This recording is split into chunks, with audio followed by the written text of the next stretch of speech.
Welcome to this webinar on the topic of creating healthy sporting cultures. I'm Jen Mackey, a retired Olympic rower, and joining me is Professor Holly Thorpe. Let's get into it. Holly, who can influence a great sporting culture? Thanks, Jen. Yeah, I think that's a really good place to start this conversation because so many coaches and athletes are often really focused on technique and strategy and physiology as sort of ways to get that performance advantage.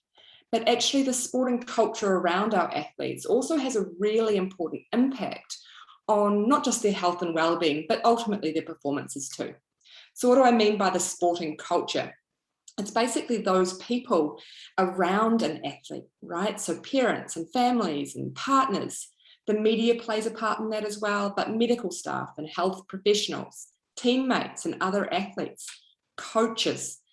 These are all people who play really important roles in creating the sporting culture around an athlete that does impact their sense of health and well-being.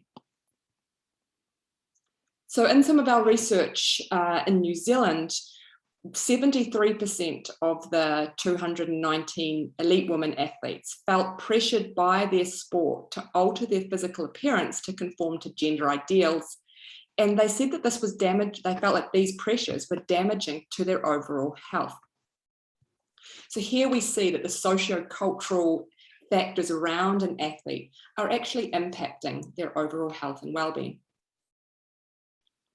And we can kind of think about the sporting culture, or ideally this healthy sporting culture, on a bit of a spectrum. At one end, we might have body positive sporting cultures. And at the other end, we might have something called toxic sporting cultures. And what do I mean by toxic sporting cultures? It sounds awful, right? What is this toxic sporting culture? Basically, in a toxic sporting culture, there's going to be various forms of body shaming. We might see athletes, multiple athletes with unhealthy relationships with food and training. We're going to have athletes here who don't feel safe to express their health concerns. There may be various abuses of power where coaches are using their power to control athletes or to pressure them. There may also be a culture of fear, so where athletes are scared to speak up, to express their vulnerabilities, fearful that they'll be dropped from a team or deselected. And obviously there's been a lot of conversations internationally around toxic sporting cultures and what are they, particularly when elite female athletes around the world speak out about these issues. This came to the fore with Mary Kane, but we've seen a number of situations in New Zealand as well, with athletes speaking out, talking about the sporting cultures as being really unhealthy for them. But we can all play a role in building a body positive sporting culture. Why is this important though? Because basically healthy and happy athletes, they'll stay in sport longer. They'll have less injuries, illnesses and burnout, and will ultimately perform better. So healthy athletes are those that feel that their efforts are seen and they're valued, but also that their value is more than just their performances on the field or the court. Healthy athletes are those who feel safe to express their concerns and to know that their voices are heard, they're listened to, and are respected as human beings as well as athletes. The benefits of creating a great culture seem like what we would want to see for all our athletes, but how can we make that a reality, Holly? Yeah, we can all play our part in this. And particularly coaches and support people around athletes, you play a really, really important role in this. It's not just about technique and strategy and physiology and psychology.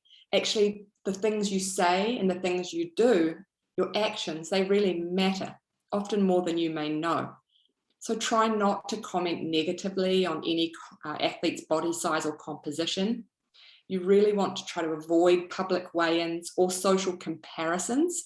You know, even if you're talking about other athletes on other teams and you're talking about bodies, if your athletes are hearing that, they may be internalizing particular values that you hold as a coach that may be quite internalized in quite negative or detrimental ways for your own athletes. You may never have intended this, but it may be interpreted like this. We also need to think about the ways we talk about food and nutrition. We know that food is fuel, and all of our athletes deserve to be fully nourished throughout the day. But we need to be careful about talking about food as a reward. Because when we talk about food as a reward, some athletes will internalize this and think about food as a form of punishment, punishing themselves for not training well or not performing well. And then we can spin into some pretty negative relationships with food. So we can all take a lot more care in our language and our comments, but also keeping others in the sporting environment around us accountable and aware too of the ways that they're talking about sportswomen's bodies and performances. And the healthy coach-athlete relationship is critical to this body-positive sporting environment. And we've got to all remember that the coach-athlete relationship is always one of uneven power relations. Even when we have an incredible coach that is caring and supportive, that's still an uneven power relation, and that coach's decisions can have lifelong and significant impacts for that athlete. So we need to try to take care to treat our athletes as human beings, trying to prioritize their long-term health and well-being over short-term gains.